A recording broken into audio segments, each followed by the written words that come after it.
What is going on, everybody? I got a great interview in store for you. I'm talking to Eric Moss, who is a modern day performing strongman. That's the term he adopted to use, which usually is described as old time strongman lifting. And if you guys don't know what that is, most of you have probably seen pictures of this in some way, shape, or form. But these are the individuals who are doing these crazy feats of strength, bending steel, ripping phone books, holding back cars, going back to the early 20th century and probably even before that. If you're a fan of resistance training or just physical culture in general, odds are you probably found this area somewhat intriguing and also kind of wondering, what's the secret? How are they doing some of these things? And that's what I kind of get into with Eric. It's a luxury to kind of be talking to someone who is so honest and so candid and also very inspirational. You're going to hear Eric make a lot of parallels in his motivational speeches to what he does with modern day strongman performances and also what we can do in the gym and just our every day-to-day lives. I want to give a thank you to Vinny, who is a viewer of both mine and Eric's channel, and I'll link all of Eric's information in his YouTube channel down below in the description box.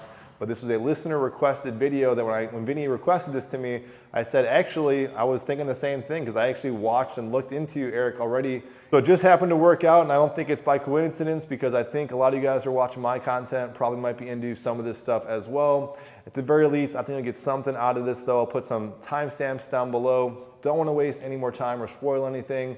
Let's jump right into that interview. Before we get started, Mike, thanks for having me here. And Vinny, thank you for setting this up. So since modern day performing strongman isn't like a common thing these days, I want to bring our viewers back to about 100 years ago, before there was electronic entertainment like YouTube, where everybody happens to be watching us these days. So back about 100 years ago, no electronic entertainment, all entertainment had to be witnessed live. And back then, the circus and vaudeville variety theater represented the premier source for family-friendly entertainment. And in the vaudeville stage, you might catch things like magicians and jugglers and dancers and singers and comedians and all sorts of live acts that are still sometimes commonplace these days. But back then, you'd also have strength acts like the Mighty Atom and Alexander Zass. And the strength acts would perform feats of strength as part of a live show. Basically, any way that you can demonstrate your strength in an entertaining fashion could possibly be used. So what I do is I perform feats of strength as part of a live show with a modern day twist. And some of the feats of strength that I've performed in front of a live audience include things like bending steel bars, breaking chains, twisting horseshoes, bending nails, rolling up frying pans, driving nails through wooden boards by hand. I've even held back a high-performance motorcycle while taking off at full throttle. So how I got involved with this, because it was kind of I would always have two questions that would come after I perform. Is one, how did I get involved with this? And two, what is the secret? So how I got involved with this, I'll cover that one first, is I've been a personal trainer since 2002, 2003, something like that. And as a personal trainer, I always came at it from the standpoint that if people are going to pay me to train them, I got to find stuff that they're not going to find on their own. And it's through my studies that I discovered books by like Eugen Sandow and Arthur Saxon, and they would talk about these live performances and these amazing feats of strength from an era that predated performance enhancement drugs. And I was always like, these guys know something that we don't. Now, it turns out that there's a group of modern day practitioners, and they would congregate every year in Newark, New Jersey to celebrate the roots of drug-free training. And it was there that I discovered the secret from a man named Slim the Hammerman Fireman. Slim tells me that there's numerous times throughout history when ordinary people are able to perform amazing feats or perform superhuman feats of strength when put into life and death situations. These are the stories that you hear about of like mothers, old ladies, that sort of thing, picking up cars off of kids. So he says to me, he's like, it's got to make you wonder if that power is in them at that exact moment that they need it. Isn't that very same power in each and every one of us? The question isn't whether or not it's there. The question then becomes, how do you bring it out? So I was like kind of aware of this power, but I didn't know anything about accessing it. Fast forward 2 years, I happened to be going through a divorce and I was a very difficult time in my life. And I go to this conference just to try to get my mind off of things. And it happens to be that I just happened to be seated next to the man who had changed my life forever. His name was Greg Matonic, and the local news once named him New Jersey Superman. And he offers to take me under his wing and teach me the ins and outs of bending steel. Now, when it comes to bending steel, like, of course there's technique with it. Of course there's physical strength with it.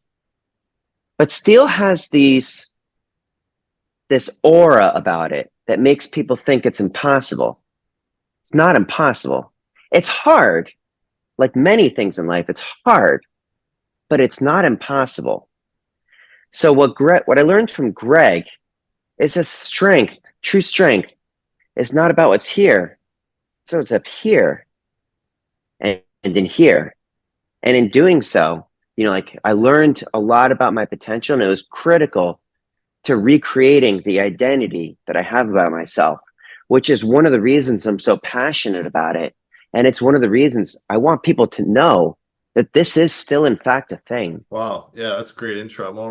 I can see why you're a motivational speaker because I can see where this could go into the just not even outside of just the fitness realm, but in personal just performance and just performance psychology as well.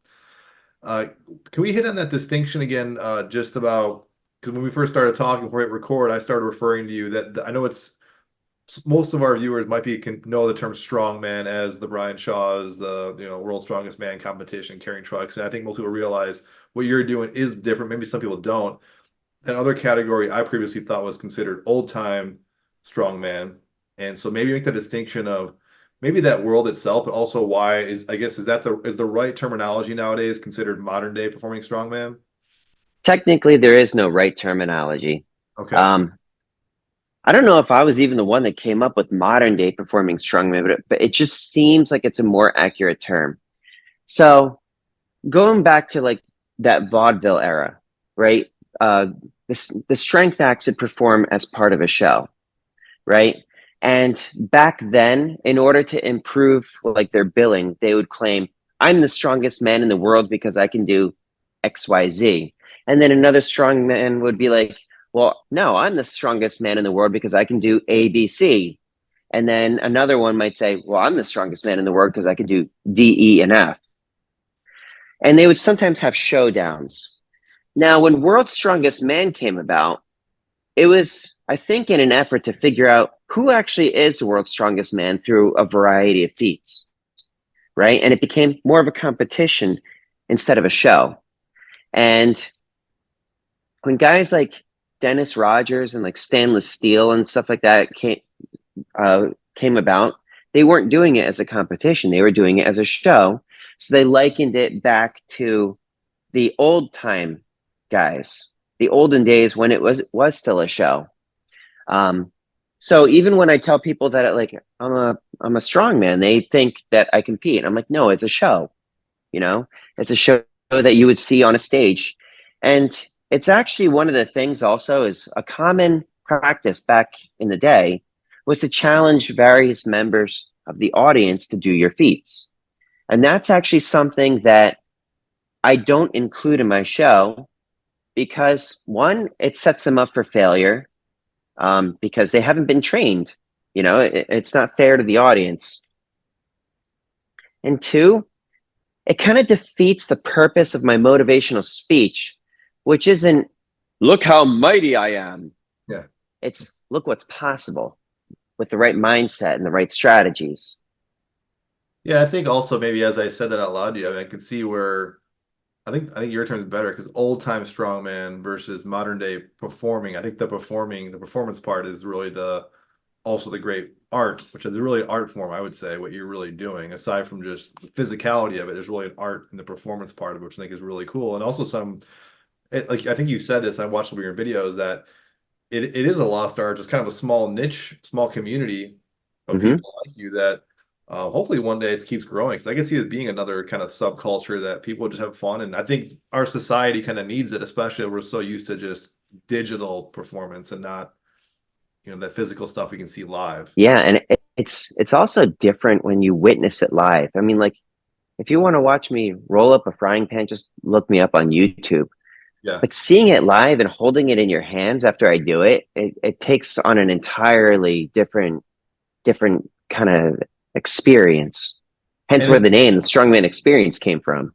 yeah, I was literally last night, I was just prepping some stuff, watching some other videos for you. And I was sitting on my couch. I didn't have my laptop and my kids, I have a bunch of kids. And one of them just caught a glimpse of you with the frying pan, and he just declined right away, just gravitated. And then the other one comes over and watching it, and there is something about that. As much entertainment that they see, even in a video, that caught their attention. They're like, oh my gosh, I thought it was so cool. Like, oh yeah, I'm gonna talk to him tomorrow. They couldn't believe that they could do that. So I think there's something that is innate in us to see that feat of strength is something that's primal in us that we want to gravitate towards witnessing Like it. show them the motorcycle. You know, Yeah, that one's loud. There's smoke. It's fun. That one yeah. scared the crap out of me before I did it. You kind of touched on it a little bit, but and I preface this before we hit record again, just let everybody kind of know because I didn't want to come off as offensive, but not knowing anything about the world, and it was always a world I was interested in. I actually had a book by, I have it somewhere in my back storage. It's called Feats of Strength by Charles McMahon or something like that. It's an old book. And so it was an area I thought was interesting, but when I read those books, even at the time of reading them, I wasn't sure if this is more of a physically training the body to do something specific with this weight or strength, or is it more of a trick? And I say that very loosely, obviously not disrespectful, because I think a lot of the exercises kind of are I'll use the term trick a lot for say doing a muscle up or I do a pistol squat. I feel like once you get it, you kind of get it. And I kind of tell people there's kind of a trick to it. And once you kind of get that, you can perform it. Is there some of that to performing strongman, or is it how much of a combination? Is it raw strength training, or is it getting the right angle and someone teaching you this little, lack of a better word, secret? So it kind of depends on the feat. So probably the one that's most notorious for being a trick would be the phone book. Um, so, and I'm not even sure how to do it as a trick, to be honest. I know that like they bubble the pages somehow so that it's almost like you're ripping one at a time.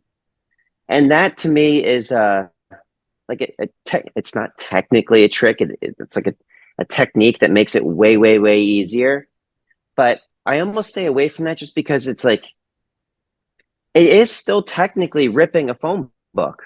You know, you're just doing it in a way that's easy. Yeah. Now, um, and this is actually one of the dark sides of the strength axis. Not all of us are legit. Um, there's a person, and I won't name names, but they held back a Corvette like a tug of war, right? The physics don't line up. It just doesn't matter how strong you are. That thing's going to drag you across the pavement unless you can anchor yourself. But still, I'm like, I don't believe that that's real. In fact, I figured out how he did it. They had the brakes on. You could see the brake lights. Now, for the motorcycle, that could have very easily been faked. But I wanted to make sure that it was legit. The first time that I did it, and it was one of those things where I didn't want to like be an old man sitting in my rocking chair wondering, could I have actually done that?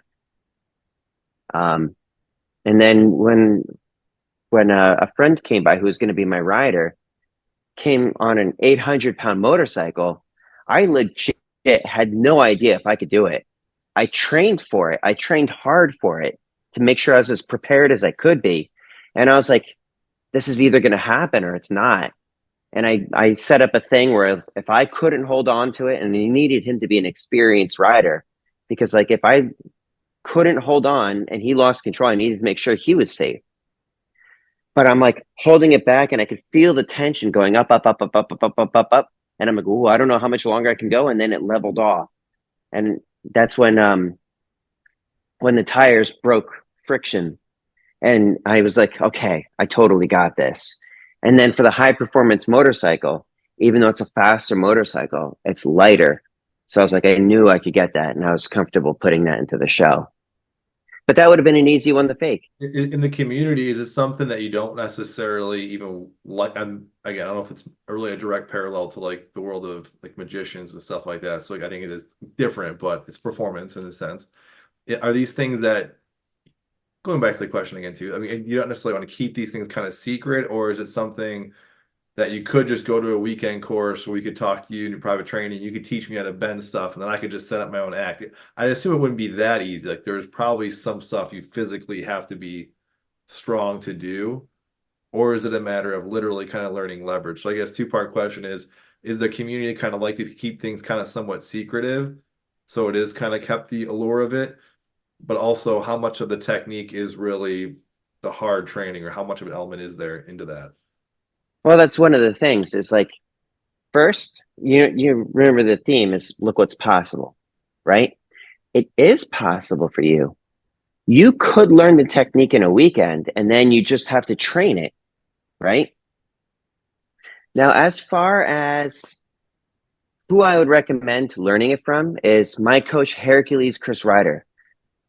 The He is so detail oriented. He knows the ins and outs of every bit of possible technique that you could use with the feats, and then you back that technique with a lot of power, recognizing that you already have the power to lift a car off of a human.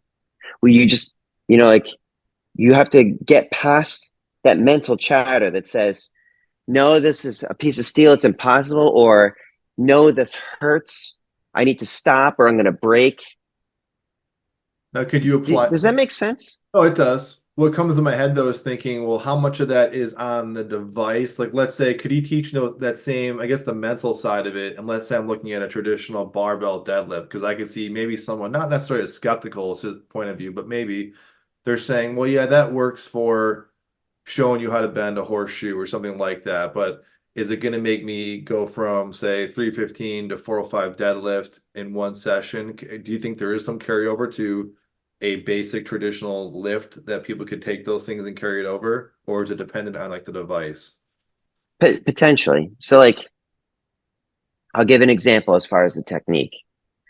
My world record is in bending steel reinforcing bars on the bridge of my nose. That's my finale feat when I talk about being willing to give it everything you've got, no matter what. Now, the technique behind bending steel on your nose is quite simple. You hold your head like this, you put the steel bar up there like that, you grab the ends, and you pull straight down. And if you pull hard enough, it'll bend. But you just have to make peace with the fact that it's going to hurt like hell. And you have to just power through it. Now, that works for the stage, right?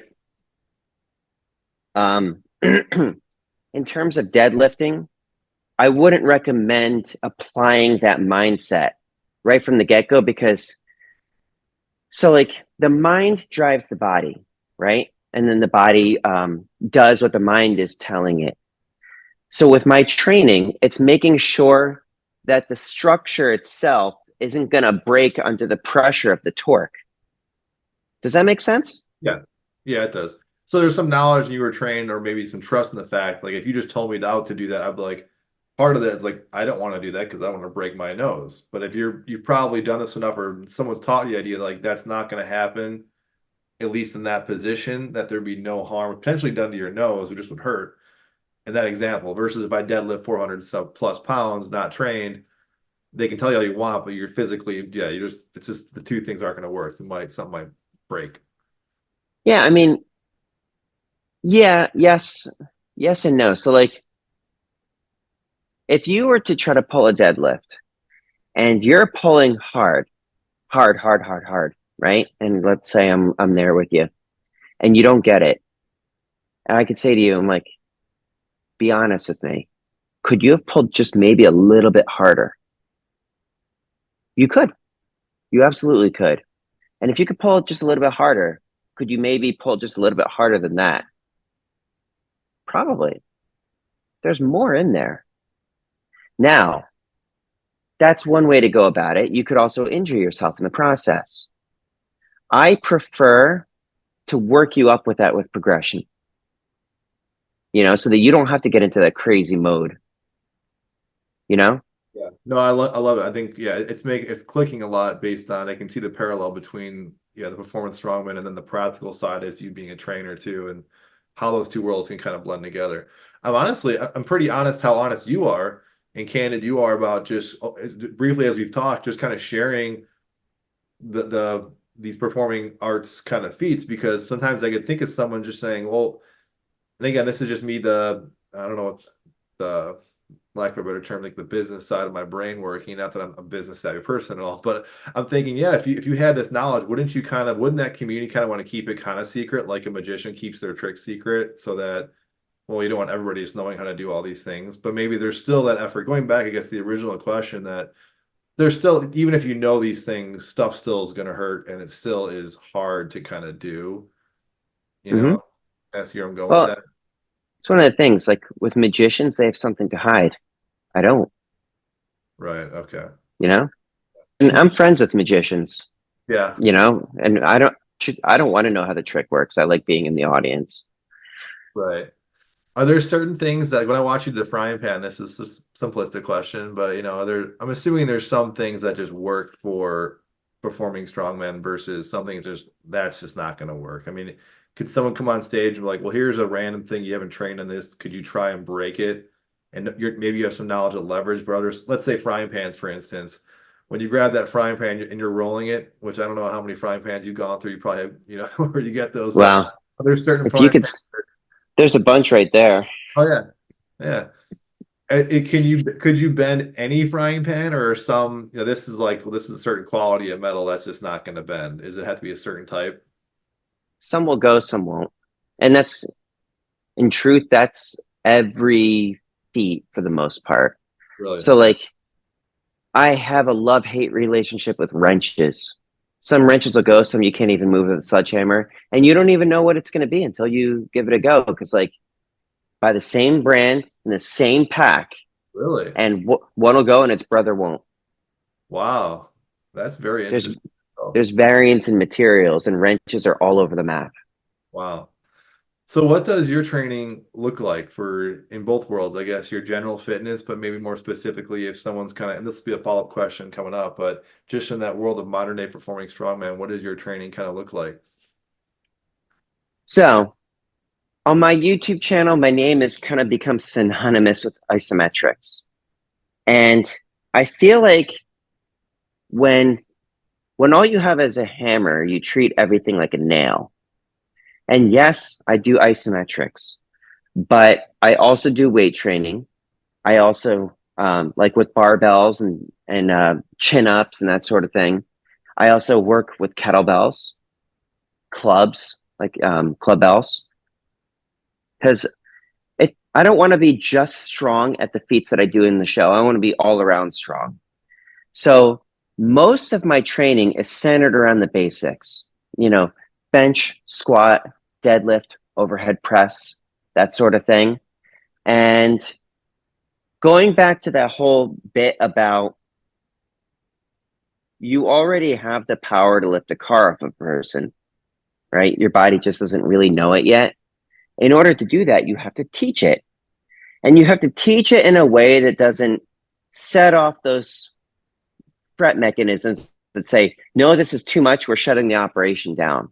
It's like you get more under the surface, gradually numbing your governing mechanisms to what you're doing so that you, as Paul McElroy would say, you earn trust with the central nervous system so that it grants you a bit more of that extra power. Um, so a lot of my training is actually fairly conservative. I'm not going crazy. I'm not going anywhere close to my max. I don't even know what my max bench press is, to be honest. I just know that if my training numbers are gradually building, regardless of the rep range, that the maxes are also growing. So, like, I'm sure a lot of your viewers are pretty knowledgeable when it comes to strength training, right? Yeah. Right. So there's general physical preparation, right? The wider the base, the higher the peak, right? And then there's specific sports preparation. The isometrics for me are the specific sport preparation, even though it's not a sport, it's a show. Yeah. And then the weights are that general physical preparation. Yeah. So I spend most of my time with the basics, just trying to get that base as wide as possible. And then if there's a show that I think I have to try to peak for, then I might train the specific things in order to it's not acclimate. What is the word for that? Basically teach my body that this is what we're going to be asking of you. So get the right mechanisms in place to do that.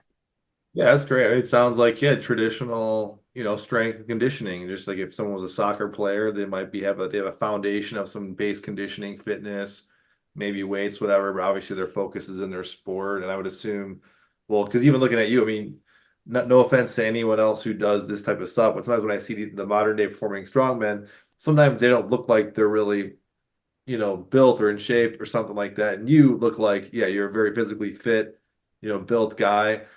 So I can imagine that in that world, it's kind of the same where you can have someone who doesn't look like an awesome soccer player, football player, but they're really good in their sport and they can do those skills really well. And if you took them and then put them in the weight room, that would just amplify their skill set.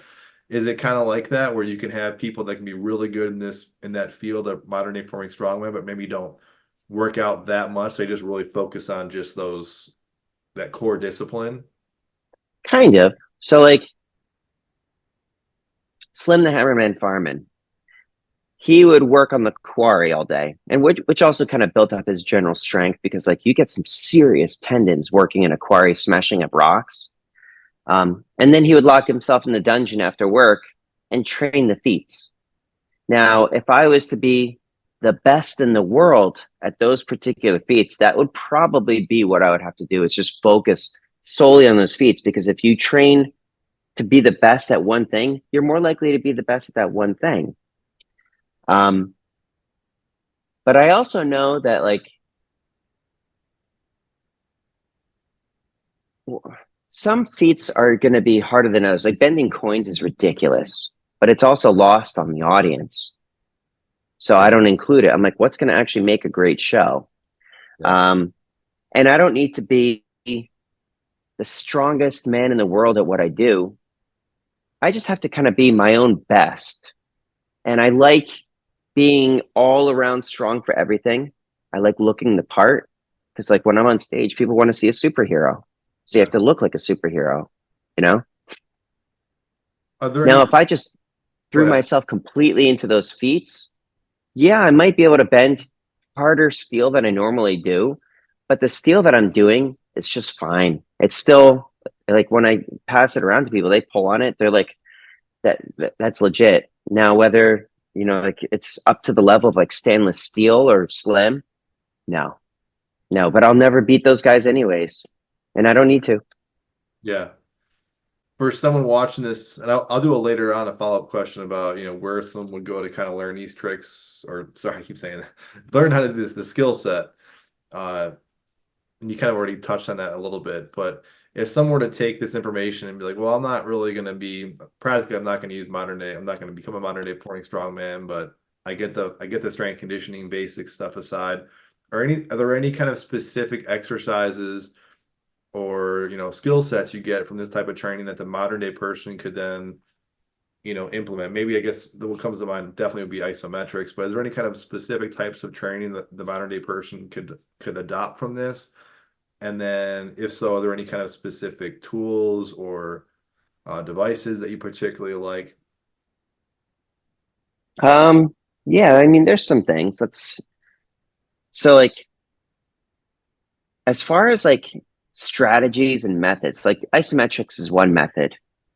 This is something that I made for isometrics. It's simply a piece of steel that I cut short that is harder than what I could normally do. And then I practice the technique and practice going there, right? In order to do that.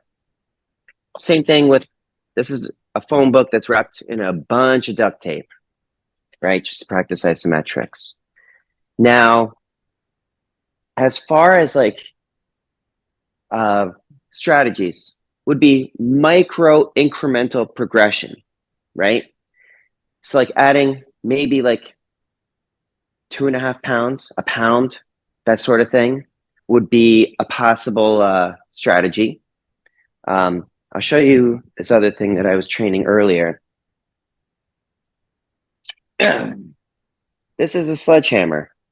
And what I would do is I'll do like rotations, right, to practice the motion that I would use for cranking on a wrench. Mhm. And the farther that rubber band goes down, the harder the leverage becomes. But one of the cool things about it is you can move it like a millimeter, which doesn't increase the load enough to make the central nervous system be like, what the hell is happening here? It's Yeah. like sneaking that little bit of extra resistance under the radar until your training weight surpasses what you were previously incapable of. I like that. I mean, that alone's pretty gold for I think a lot of people. And I think that idea of you kind of sounds like you're just talking about just straight up linear progression.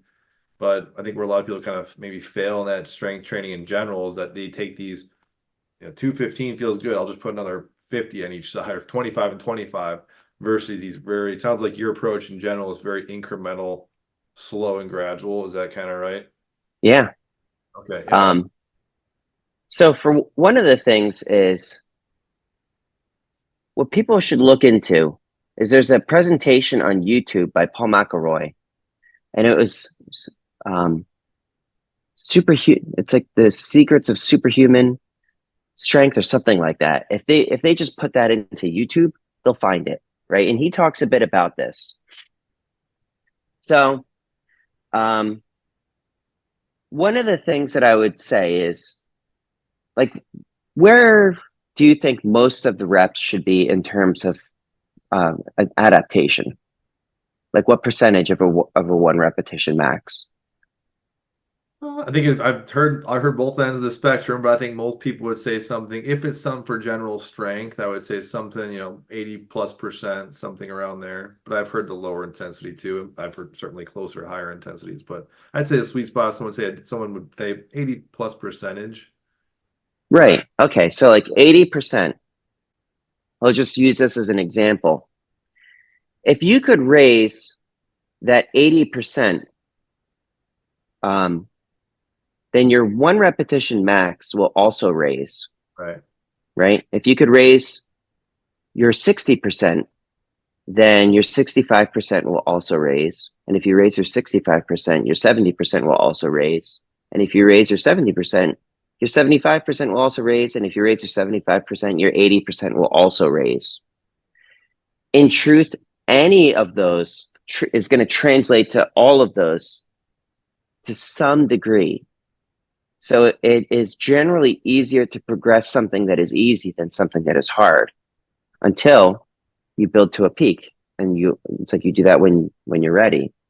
So one of the things that I'm implementing into my training now is wave loading with volume, getting a bunch of repetitions with like 60-ish.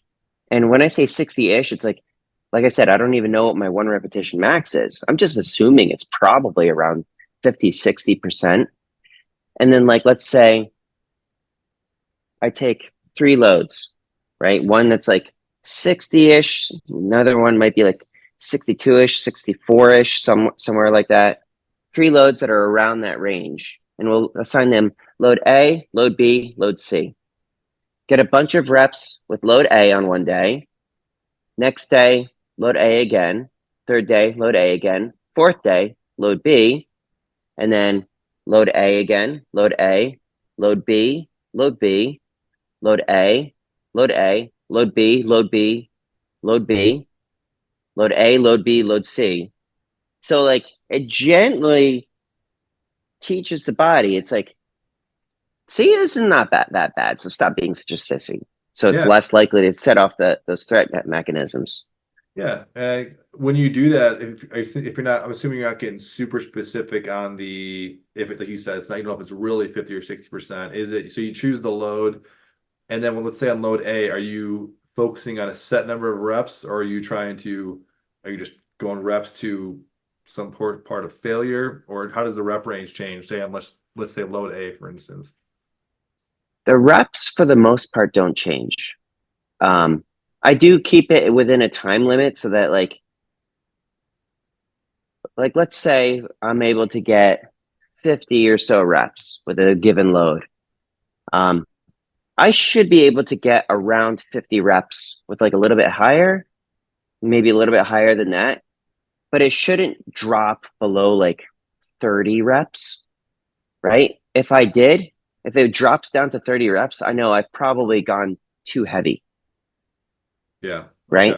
Yeah. So it's like keeping the reps easy. And then in that like final minute, it's like, all right, this is the time when we can start flirting with failure, Yeah. but without taking her home. Yeah. It's like failure, not great for building strength, though, could be useful for hypertrophy, but it's got to be dosed correctly. I'll only ask this because it's just something I've been dabbling in recently, and it seems to be very popular even among people on my channel or watching. Have you experimented at all? And on that note, you just talked about failure, doing the high intensity training methods of these one set to failures. Have you ever experienced anything with that? Um, like, well, being a personal trainer for over 20 years, I experimented with that, but I ultimately didn't find it useful. Okay. So I just kind of discarded it. Okay. That's good to know. I'm sure people want me to probe a little deeper. What did you find useful? But I'll leave it at that. We'll go off on a side tangent. Um, Wrapping up questions, gonna respect your time. If someone, and I'm legit, as more I talk, I'm one of those people when I like to learn from people and interview people. I want to try some of this stuff. So if I want to go, or someone else is listening and say I want to try go to the hardware store and buy some steel and start bending some stuff and ripping phone books. So at the very least, I can save some money on a kid's Christmas party. They can put a mask on and they want to know who I am, and I can just start putting on a show for them. Where would someone go The, about learning these things, these techniques? so first, I would say go get a mentor. The one who taught me after Greg passed away was Hercules Chris Ryder. Like you've heard me pitch him. He's like so detail oriented. He's now also a world famous TikToker. Um, but with the feat that I would probably recommend starting with would be a deck of cards. And the reason I recommend a deck of cards is once you get the technique, which you can learn about from the mentor, but Chris also has a book on Amazon about ripping decks of cards. But decks of cards have the progression built right in. If you can't do a full deck, start with a quarter of a deck and then add a card. Yeah. Progressive resistance. Yeah. It's just with cards. And that's built in. It's like you can do that with phone books too. But you have to like rip out a certain amount of pages in order to progress. And then in terms of like steel, you would start off with a steel bar that's like pretty long. That's what Greg did. Pretty long, pretty thin. And then gradually make it shorter, or thicker. And then it's like as you're experimenting with these things, you get an idea for what you can do and what you can't do. Yeah. People, for anyone who doesn't know, because they might be wondering, why didn't I ask, you? Because I know you said this already, but so you don't do any kind of courses or classes. If people are looking to you to reach out to you to learn these things, I know you said before in some video that you don't do those things. Is that accurate? I assist Chris when we have something that he Okay. wants me to assist in. And part of the reason for that is like a number of my personal training clients, I've tried to teach some of the feats of strength, and they're not doing something that I am because I know how strong these guys are. They're not doing something that I am, and I don't know exactly what that is. But Chris would because Okay. he just knows these things. Um, I know Chris has he does Zoom coaching. Sometimes we do workshops if there's an interest. And it's one of the reasons also that like I'm as forthcoming as I am is we're not that common, and I would like us to grow a bit. Yeah. You know, Yeah. No, that's awesome. we also have the potential to change lives. What do you Like mean by I've had people like uh, like their friend committed suicide, and hearing my presentation got them through a tough time in their life. Like that sort of thing matters, you Yeah. know? Yeah. I think that's also one of the benefits of having someone in front of you performing something. Because even if they're never going to talk to you or say something to you, whoever who it is speaking, saying something positive to you, I think it hits you and resonates you at a human level than you would if you were just in a, blank screen, having to. Right. It's also like one of those things where, like with the presentation is look what's possible. And when you watch it on a screen, there's always going to be some part of you that's like, it's probably not real. But when you're up there and you're kind of part of the show and you feel the steel and you see me struggle with it and me sweating, um, it takes it on and makes it a real thing. Actually, the last show I did was for a construction company, and I had to go at the wrench, and this wrench wasn't going to go, and I had this massive abdominal cramp where I ended up on the floor during the presentation. It's like, that it's not a trick if it's doing that to me. You know what I mean? Yeah. What do you do in a situation like that? If the wrench isn't going, you just toss it and get a different one? No. So it's actually I ended up making it part of my speech. So like I started I was like networking with magicians, and one of the magicians had been booked at a high school senior assembly for like an hour and a half, and he's like, "Would you like to provide an intermission for me?" I was like, "Yeah." So I create this speech in my head called "Nothing's Impossible," and I get out on stage and I bend a steel bar, no problem, break a chain, no problem, twist a horseshoe, no problem, and then I pull out a wrench, and this wrench was tempered, and it's like no matter how much power I put on it, it wasn't going, and like the room was going dark, which means if I keep going, I'm going to pass out. So I said to the audience, I'm like, this wrench is putting up more of a fight than I anticipated. I could keep going if you want, or I could just move on to the next feat. What do you want me to do? And they all said, just move on to the next feat, which was rolling up frying pans. And people love the frying pans. But I had to change the name of the speech from Nothing's Impossible to Nothing's Impossible for that wrench. And I was like humiliated. But it taught me like a couple things. Because some of the students are talking to me backstage and like, don't worry about it. If anything, it showed us what you do is real. And it's like, gave me fodder for my motivational speech, which is honesty and integrity, first and foremost, always, right? Because I could have guaranteed a bend if I tampered with it. Second, sometimes you fail and it hurts and it's humiliating and it sucks, but it's okay. Sometimes you come up just a little bit short. Sometimes you bite off just a little bit more than you can chew. It's okay. It is okay to fail because you only truly fail when you quit. Say I took that wrench home and it sat there for about 6 months. And then about a couple of days before the holidays, I came home and I'm like, hey, wrench, guess what? Tonight's the night. One of us is going to break. Either you're going to break or I'm going to rip off my thumbs trying. And it took me an hour screaming in my living room like a well-adjusted adult. But I got it. So I used that story in my motivational speech to show people sometimes you fail and it sucks. Like the path to success is not a linear path. You try things, they work or they don't, and you don't know what it's going to be until you have a go, just like the wrenches. Some will go, some won't. You don't know what it's going to be until you step out on stage. Wow. I love that. And Sorry, go yeah. ahead. And if I don't get it, I told them, I'm like, some will go, some won't, you know? Yeah. Well, that's awesome. I want to kind of somewhat wrap it up right there because that's hard to top right there. But I can see this is a great, just kind of segue, I think, into wrapping up, but also what you do, what you can offer people. So, because I'm already can see all the different parallels in what you're doing in these life experiences and things you can share with your motivational talks and what your skill set is. So, is there anything in kind of just wrapping up you want to share with people? Either it could be one last motivational tip, or it could just be where to find you and what you do and what maybe your plans are for the future. So the way I typically wrap up my speech is like I talk about giving it everything I've got, no matter what. But no matter how hard I pull, like across 10 years of performing and setting a world record in the feat. And I can always feel that there's some part of me that's holding back, right? And it makes me wonder, how much more is there? What are we truly capable of?